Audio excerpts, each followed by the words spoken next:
Bonjour à tous et bienvenue dans une nouvelle vidéo. Je tiens tout d'abord à vous remercier pour tous vos retours, tous vos petits commentaires et vos félicitations sous ma vidéo de mon accouchement. C'est vraiment très gentil, ça me fait chaud au cœur. Et encore une fois, pour toutes celles qui sont encore enceintes, qui vont bientôt accoucher ou qui ont déjà rencontré leur bébé, je vous souhaite plein de bonheur et plein de bonnes choses pour cette nouvelle vie qui commence pour vous. Alors aujourd'hui, je vous retrouve dans cette vidéo pour vous parler de ce qui m'a vraiment été utile ou non durant tout mon séjour à la maternité, donc de l'accouchement au reste de mon séjour. Je vais commencer par les choses pour la maman, donc pour moi, qu'est-ce qui m'a vraiment été utile ou ce que j'aurais aimé avoir et que je n'avais pas emporté avec moi ou ce qui m'a vraiment pas servi du tout.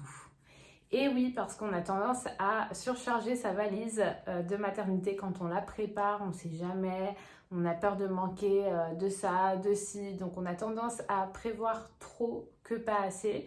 Bon, vous me direz, il vaut mieux prévoir beaucoup plus que manquer, mais c'est vrai qu'on a tendance à être chargé en arrivant à la maternité. Je dis la maternité, mais en fait, à chaque valise, on a tendance à être chargé, même quand on part en vacances. On a envie d'emmener ça, et au final, on se sert que des mêmes choses. Et dites-moi si pour vous aussi c'est toujours comme ça. Mettez-le moi en commentaire si c'est ça. Mais en général, on est nombreuses à faire la même chose, à prendre beaucoup d'affaires, des accessoires, etc., etc. Et on met mais vraiment les mêmes vêtements finalement. On tourne avec 2-3 styles de vêtements et tout ce qu'on a pris au cas où on l'utilise pas forcément. Donc là, le thème de la vidéo, c'est pas le départ en vacances ni quoi que ce soit, mais je vais vous montrer l'exemple de ma valise de maternité. Si vous n'avez pas vu mes 2 vidéos sur la valise de maternité et le sac pour le jour de l'accouchement, je vous mettrai les liens en barre d'infos, je vous invite à aller les voir, ça peut vous donner des idées de quoi emporter avec vous pour votre accouchement si vous n'avez pas encore accouché et que vous n'avez pas encore fait votre valise ou que vous voulez voir un peu s'il vous manque des petites choses à apporter ou non. Et je complète par cette vidéo du coup pour vous dire, en tout cas dans mon cas, ce qui m'a été le plus utile et ce qui ne m'a pas servi du tout. Je vais commencer par ce qui m'a beaucoup servi le jour J de l'accouchement. Donc déjà, une paire d'écouteurs, ça peut paraître simple comme ça, mais l'accouchement peut durer assez longtemps et écouter un petit peu de musique pour vous détendre. Par exemple, lorsque vous avez la pause de péridurale, vous vous sentez tout de suite un petit peu mieux et vous pouvez peut-être en profiter pour vous reposer ou pour dormir parce que l'accouchement peut être très long, le travail peut durer longtemps. Donc d'avoir une petite musique qui vous apaise ou même de la musique qui vous motive ou de la musique que vous aimez bien tout simplement, ça peut être très utile. Et moi j'avoue qu'au moment où on m'a mis la péridurale, où j'avais envie de souffler, me poser un peu, j'étais un petit peu stressée de ce qui allait se passer et de mettre un petit peu de la musique que j'aimais bien.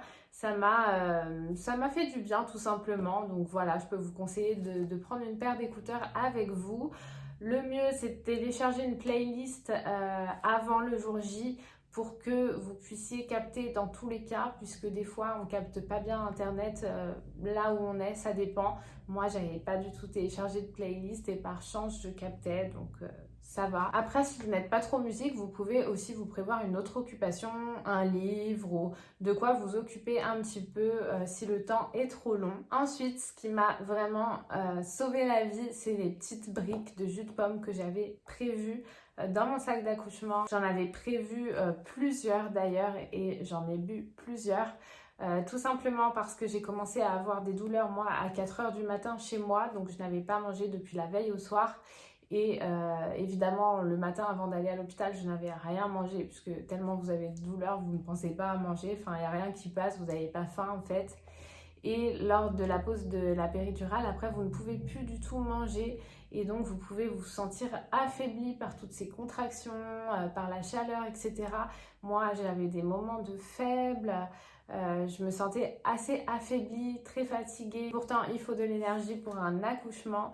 Donc, ce que vous avez le droit de boire, ce sont des boissons non gazeuses, type jus de fruits. Donc, si vous pouvez vous prévoir des petites briques qui sont faciles à transporter avec vous, je vous le conseille parce que moi, vraiment, ça m'a vraiment aidé. Alors que d'habitude, je suis pas du tout brique de jus comme ça dans la journée. Mais là, c'était la seule chose dont j'avais le droit. Donc, je vous assure que ça m'a été utile. Ensuite, au niveau de l'hygiène intime, ce qui m'a été vraiment utile, ce sont les couches que je vous avais présentées dans ma valise de maternité, donc des couches pour adultes, pour les saignements, etc. Ça m'a été beaucoup plus utile que des serviettes hygiéniques. J'en ai pas du tout utilisé puisque déjà après l'accouchement, vous saignez énormément et vous n'avez pas envie en fait de vous prendre la tête alors que vous pouvez pas marcher de suite à enfiler un sous-vêtement, mettre bien en place une protection, etc. Non, vous n'avez pas envie de vous casser la tête, vous êtes encore avec votre blouse d'hôpital. Le plus simple pour vous, c'est d'enfiler quelque chose et voilà, c'est tout. Et franchement, ça m'a été utile, mais pendant tout le séjour à la maternité, j'ai utilisé ça et j'ai jamais utilisé tous mes sous-vêtements que j'avais emportés ou bien de slips jetables, etc. Et des serviettes hygiéniques, pareil, j'en ai pas utilisé du coup. C'était beaucoup plus facile d'avoir un seul truc à mettre plutôt que de mettre plusieurs affaires sur vous. Vous n'avez vraiment pas envie de vous casser la tête et vous avez envie d'être le plus confortable possible. Donc ça, c'est vraiment le truc que je conseille le plus. Après, voilà, si vous n'êtes pas à l'aise avec ça, prenez ce que vous souhaitez, mais le plus important, c'est de se sentir confortable. Question confort, pareil, ce qui m'a le plus servi, ce sont des chemises de nuit. Chemise de nuit de ce type-là, boutonnées en fait sur tout le devant, comme ça, si vous avez besoin de faire du pot à pot avec bébé, vous pouvez déboutonner et tout de suite vous pouvez faire le pot à pot. Si vous avez besoin d'allaiter, c'est hyper pratique aussi. Et puis vous vous sentez extrêmement bien, c'est léger, vous prenez à manches courtes, à manches longues selon la période où vous accouchez. Vous vous sentez bien dedans, vous pouvez aller aux toilettes facilement sans avoir 20 000 pantalons à enlever, etc.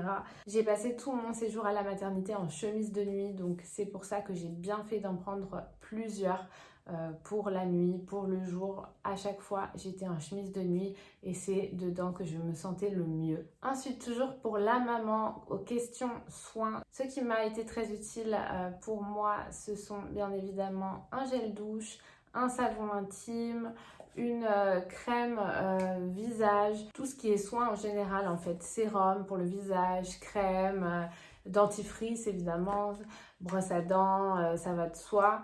Mais voilà, durant tout mon séjour à la maternité, j'ai fait que des soins, donc me laver normalement et appliquer de la crème. C'était pour moi le strict nécessaire à avoir puisque finalement j'avais juste envie de me sentir confortable, propre, etc.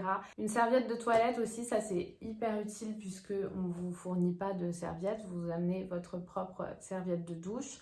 Donc ça, c'est très utile.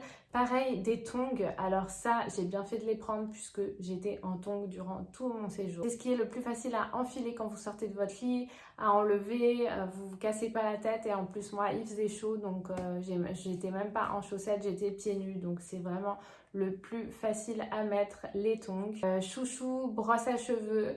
Chouchou parce que si vous avez les cheveux mi-longs ou longs, vous avez envie de vous attacher les cheveux. Moi, j'avoue qu'il faisait quand même assez chaud dans la chambre et puis j'avais pas envie d'être dérangée par mes cheveux. Quand vous nourrissez bébé, les cheveux va dans son visage, etc. Non, moi j'avais envie vraiment d'être confort. Donc tac, on s'attache les cheveux. Et c'est tout. Donc, également, un accessoire qui m'a beaucoup servi, c'est la veilleuse de bébé. Donc, c'est une veilleuse toute simple. Bon, là, je l'allume, mais vous ne voyez pas parce qu'on est trop dans le jour. Mais quand on est totalement dans le noir, ça éclaire un petit peu, mais vraiment une lumière toute douce. Et ça, c'est hyper utile plutôt qu'à chaque fois allumer votre grande lumière parce qu'en fait, les lumières, en tout cas dans les hôpitaux, dans la chambre où j'étais, sont vachement fortes. Même si vous allumez que la lumière, par exemple, du couloir, c'est vachement fort. Et en pleine nuit, ça vous agresse les yeux. Et même tout simplement quand la nuit, vous êtes dans le noir et que bébé pleure ou a quelque chose ou que vous avez envie de vérifier parce que je vous dis la première nuit je n'ai pas du tout dormi, j'étais là en train de vérifier mon bébé s'il respirait bien, etc. et bien au moins vous êtes dans le noir donc ça vous repose un petit peu et vous avez juste à allumer votre petite veilleuse et regarder bébé avec, c'est une lumière toute douce. Donc ça, c'était vraiment top et je m'en sers encore à l'heure actuelle dans notre chambre. Pareil, si bébé a le moindre truc, au lieu d'allumer la grande lumière tout de suite, je vérifie d'abord avec la petite veilleuse ce qui se passe. Je nourris même bébé avec la veilleuse puisque ça permet de rester dans votre lit pour nourrir votre bébé et par exemple la personne qui dort avec vous n'a pas forcément la lumière dans les yeux si elle continue son sommeil, ainsi de suite. C'est vraiment très très utile une veilleuse, je pensais pas au début mais je regrette vraiment pas mon achat. Ensuite niveau vêtements, donc à part les chemises de nuit, ce qui m'a été utile c'est juste une seule tenue pour le jour de la sortie. Et encore une fois, j'avais prévu une tenue confortable, donc une petite robe que j'avais mis avec un leggings et des petites claquettes, donc toujours simple, facile à enfiler, etc. C'est tout ce qui m'a servi niveau vêtements. Puisque vous allez le voir, mais là je passe tout de suite à ce qui m'a été inutile dans ma valise à emporter avec moi pour moi. Tout d'abord, ce sont les vêtements. Quand on vous dit sur une liste, par exemple, de prévoir 3-4 tenues de jour pour vous, encore une fois, ça dépend de vous. Si vous avez envie de vous habiller tous les jours et tout avec des vêtements, c'est votre choix. Mais moi, je n'ai pas du tout touché aux vêtements qui étaient dans ma valise. Comme je vous ai dit, que des chemises de nuit. J'étais le plus à l'aise dedans. Et puis, sincèrement, j'ai vu personne durant tout mon séjour à la maternité, à part bien sûr le personnel soignant et mon chéri qui venait me rendre visite, mais sinon en temps de Covid les visites sont interdites à l'hôpital où j'étais en tout cas. Donc après ça dépend de là où vous accouchez, si jamais vous allez recevoir des visites et tout, à vous de voir ce que vous voulez prévoir en vêtements. Mais moi je regrette d'avoir emporté des tenues pour moi dans ma valise qui ont pris plus de place alors que je ne les ai pas du tout utilisées. Pareil, si vous avez vu ma vidéo, j'avais prévu des grosses chaussettes pilou pilou parce que j'adore être dedans, même quand il fait pas forcément froid. Chez moi, j'aime bien être dans des chaussettes comme ça, je me sens confortable, etc. Donc je m'étais dit que ça pouvait m'aider à me sentir un petit peu plus cocoon, confort à la maternité, mais en fait non, pas du tout, tellement il faisait chaud. Et en plus, dès que vous vous levez de votre lit, vu que j'étais pieds nus, j'enfilais mes tongs, c'était beaucoup plus simple que avec des chaussettes, vous pouvez pas mettre de tongs. Enfin voilà, donc elles m'ont pas du tout servi, même toutes les paires de chaussettes que j'ai pris, j'ai pas mis du tout de chaussettes durant mon séjour, donc ça c'était inutile. Pareil pour les sous-vêtements, je n'en ai pas eu besoin du tout. Vous pouvez par contre prévoir des soutiens-gorge si vous voulez vous sentir maintenu, c'est pas obligatoire. Pareil, si vous allaitez, vous pouvez prévoir des soutiens-gorge en fonction spéciale allaitement pour que ce soit beaucoup plus simple. Et si vous allaitez pas, prévoir quand même des soutiens-gorge parce que selon de quand va arriver votre montée de lait, c'est bien de vraiment maintenir votre poitrine assez serrée et de ne pas la stimuler, de ne pas la toucher. Ensuite, ce qui m'a pas servi et que j'avais emporté dans ma trousse de toilette, ce sont shampoing, après-shampoing, démêlants. Alors là, vu que je m'étais lavé les cheveux le matin même avant de me rendre à la maternité, j'étais tranquille durant tout mon séjour et honnêtement, ça m'arrangeait parce que je n'avais aucune envie de me prendre la tête à me laver les cheveux sur place, sachant que j'ai quand même les cheveux assez longs, donc il faut faire un masque ou un après-shampoing pour pouvoir bien les démêler après. J'avais pas envie de me casser la tête, à perdre du temps dans la douche alors que vous avez votre bébé à vous occuper.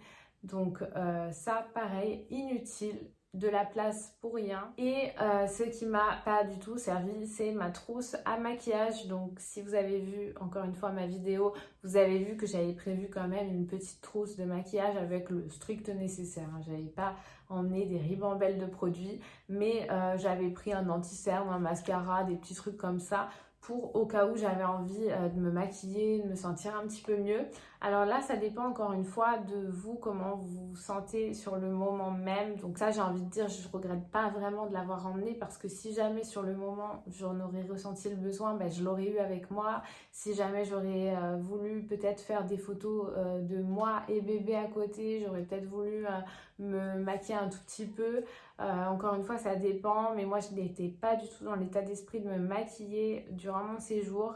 Comme je vous ai dit, je me suis juste appliqué de la crème pour le visage, ce qui m'a permis de me sentir confortable, mais pas du tout envie de me prendre la tête à me maquiller, même juste de l'anti-cerne, j'avais pas du tout envie.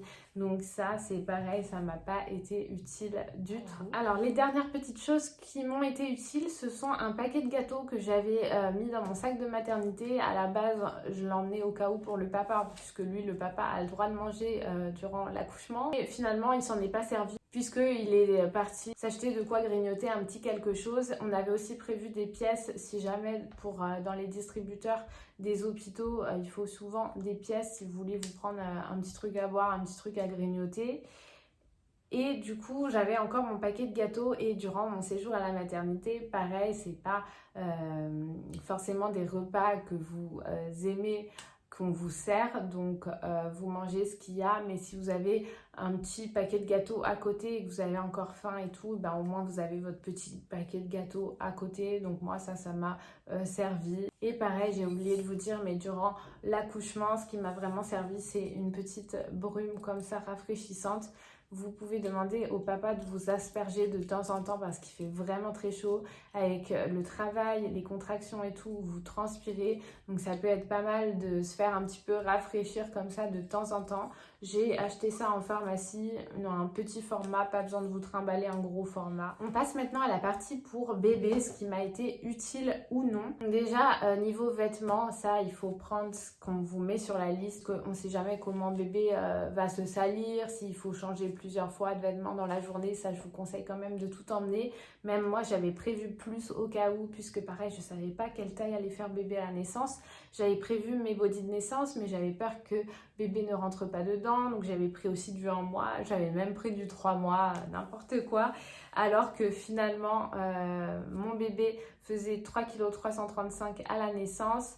Et il rentrait totalement dans des habits de taille naissance. Pareil, pyjama, gilet chaud, bonnet, ça prenez avec vous puisqu'il faut bien couvrir un nouveau-né même si vous accouchez en été. Pareil pour la gigoteuse, prenez-en une puisque on vous habille bébé, body, pyjama, gilet chaud et on vous le met encore en plus dans la gigoteuse dès qu'il vient de naître. Donc ça, très important d'en prendre une avec vous. Une d'entre vous m'avait conseillé d'en prendre 2 dans ma valise de maternité. Au cas où ça arrive, la couche se transperce et puis s'attache body, pyjama, gigoteuse ou bien vomi. Enfin, vous n'êtes pas à l'abri de salir votre gigoteuse que vous prenez avec vous. Donc d'en prendre une deuxième. C'est ce que j'ai fait. Ça m'a pas servi puisque bébé n'a pas sali sa première gigoteuse. Mais voilà, après, encore une fois, à vous de voir, vaut mieux prévoir plus, en tout cas pour bébé, que pas assez. Ce qui m'a été utile aussi, c'est une couverture. Donc celle-ci, c'est celle que j'avais emportée. Elle est bien chaude et elle est toute douce. Donc ça m'a pas été utile durant le séjour à la maternité. Mais par contre, pour la sortie, quand vous mettez bébé dans le cosy, mettre une petite couverture par-dessus, ça c'était très utile. Ah oui, niveau body, essayez de prévoir des body portefeuille. C'est beaucoup plus facile pour habiller un nouveau-né dès la naissance que de l'enfiler par la tête et tout. Là, je vous en montre un. Par exemple, c'est un petit bateau que j'avais pris taille naissance. Mais voilà, les body portefeuilles, ça se ferme avec des petits pressions en général ou des petits cordons. Et c'est des body croisés comme ça. Beaucoup plus facile pour habiller bébé plutôt que de passer par la tête. Voilà, on en met encore des portefeuilles à l'heure actuelle, on trouve ça beaucoup plus simple. Et ensuite, ce qui m'a été inutile, ce sont tous les produits soins que j'avais apportés pour bébé. Le gel lavant, le sérum fille, le liniment, sa trousse de toilette avec la petite brosse, le thermomètre, etc. Ça, c'est vraiment inutile. Après, encore une fois, renseignez-vous dans la maternité où vous allez accoucher parce que selon les maternités, on ne vous fournit pas la même chose, donc renseignez-vous quand même auparavant. Moi, j'avais prévu parce que dans le doute, je savais pas trop si on allait me fournir tout ça ou non. Mais vraiment, on m'a fourni les couches, le lait, le sérum physiologique. On vous fournit du coton, on vous fournit du gel douche quand il faut prendre le bain à bébé, on vous fournit du liniment, on vous fournit de la biseptine, enfin vraiment tout ce qu'il faut pour les soins de bébé. Donc je n'avais vraiment besoin de rien utiliser de ce qui venait de ma valise. Donc encore une fois, ça m'avait pris beaucoup de place pour rien, mais bon, vu que c'est pour bébé, dans le doute, je savais pas trop, j'avais emporté. Pareil, on aime bien en général amener un petit doudou à bébé, donc moi évidemment j'en avais pris un, mais ça m'a pas été utile du tout puisque le bébé il s'en fout en fait à cet âge-là d'avoir un doudou ou pas dans son berceau, et en plus on vous dit de ne rien mettre dans le berceau à part bébé dans sa gigoteuse pour éviter tout risque que le bébé coince son nez contre un doudou, contre un linge, etc. Donc voilà, ça m'a pas été utile. C'était plutôt pour la mignonnerie de prendre bébé en photo à côté d'un doudou. Ensuite, dernière chose, j'avais prévu dans la valise plusieurs bavoirs et plusieurs langes. C'est inutile de prévoir autant prévoyez soit l'un soit l'autre, puisque au début bébé déjà ne boit pas beaucoup, mais il faut quand même que vous prévoyez soit l'un soit l'autre. Ça c'est peu importe, c'est selon vous, c'est vraiment pour protéger du petit lait, mais c'est tout ce que vous aviez besoin. Moi j'avais prévu les langes surtout pour mettre sur l'endroit où j'allais changer bébé, donc sur la table à langer de la chambre où j'étais. Mais en fait il vous prévoit un rouleau que vous changez à chaque fois de papier pour protéger le dessus de la table à langer, donc vous n'avez pas besoin d'utiliser vos langes à vous. Donc vous pouvez prévoir uniquement quelques bavoirs pour quand vous nourrissez bébé, ou bien l'ange aussi, ça fait très bien l'affaire, mais vous n'avez pas besoin d'en prendre autant de chaque. Et ensuite on va passer à ce que j'aurais bien aimé avoir avec moi à la maternité. Donc si j'avais su, j'aurais pris avec moi mon coussin d'allaitement. Bon, j'étais au courant que c'était toujours mieux de l'amener avec soi, mais je m'étais dit bah non, je vais accoucher, je serai plus enceinte, donc j'aurais pas besoin de bien me caler dans le lit. En général, en plus les lits d'hôpitaux sont réglables, donc vous pouvez bien vous caler. Donc ça c'est vrai, c'est le cas. Dans le lit j'en avais pas forcément besoin, mais pour nourrir bébé ça m'aurait été bien utile, parce que on se rend pas compte comme ça, mais moi je suis ressortie avec une crampe au bras, parce qu'au début on n'est pas très à l'aise dans les positions, donc on essaye de bien faire et tout, et à force de porter bébé ça a été on peut largement s'en passer, je vous assure. Mais c'est vrai qu'une fois chez moi j'utilisais mon coussin d'allaitement, mais ça nous a changé la vie. On se sent beaucoup plus confortable quand on porte bébé sur nous, quand on s'assoit, quand on nourrit bébé, on se sent vraiment plus à l'aise dans le coussin d'allaitement. Donc, et puis même pour dormir, j'avoue que j'utilise encore le coussin d'allaitement. Donc voilà un petit plus que j'aurais pu amener avec moi pour me sentir un peu plus confortable. Ce que j'aurais dû emmener aussi et vous écouter, puisque c'est l'une d'entre vous qui m'avait conseillé de prendre un tapis de douche, puisque en fait dans les chambres à l'hôpital où j'étais, encore une fois, c'est que du parterre, et en fait vous n'avez pas de paroi de douche où vous prenez votre douche, ni même de petits rebords. C'est partout au même niveau, les toilettes, le lavabo pour vous brosser les dents, faire votre toilette, etc. Et la paume de douche, c'est au même endroit. Du coup, quand vous prenez votre douche, ça mouille tout le parterre de la salle de bain. Et quand vous remettez vos chaussures, c'est cracra puisque vous allez marcher dans l'eau et tout, alors que d'avoir un petit tapis de douche qui permet de vous essuyer les pieds puis ensuite de remettre vos tongs ou quoi que ce soit, et ben ça aurait été nettement mieux. Donc ça, j'ai pas voulu l'emmener puisque je me suis dit encore un truc qui va m'encombrer, mais en fait ça m'aurait été bien utile. Ensuite, ce que vous pouvez prévoir si vous avez envie, c'est une bouteille pour mettre de l'eau dedans, puisque si jamais vous avez des points après votre accouchement, ça peut être difficile d'aller aux toilettes faire pipi, ça peut vous piquer, vous déranger. Donc on vous conseille de verser de l'eau en même temps que vous faites pipi, en fait, pour essayer d'apaiser et que ça vous dérange moins. Et c'est vrai que moi on m'avait dit de le faire, mais c'est vrai que j'avais pas de petite bouteille avec moi, donc finalement je ne l'avais pas fait, alors que voilà, ça aurait pu peut-être me soulager un petit peu plus. Et voilà, c'est tout pour cette vidéo. Vous pouvez vous aussi également partager en commentaire ce qui vous a servi et ce que vous n'avez pas du tout utilisé de votre valise que vous aviez emporté et tout au cas où. N'oubliez pas de liker la vidéo si vous avez aimé. On se retrouve très vite dans une prochaine. Bye bye.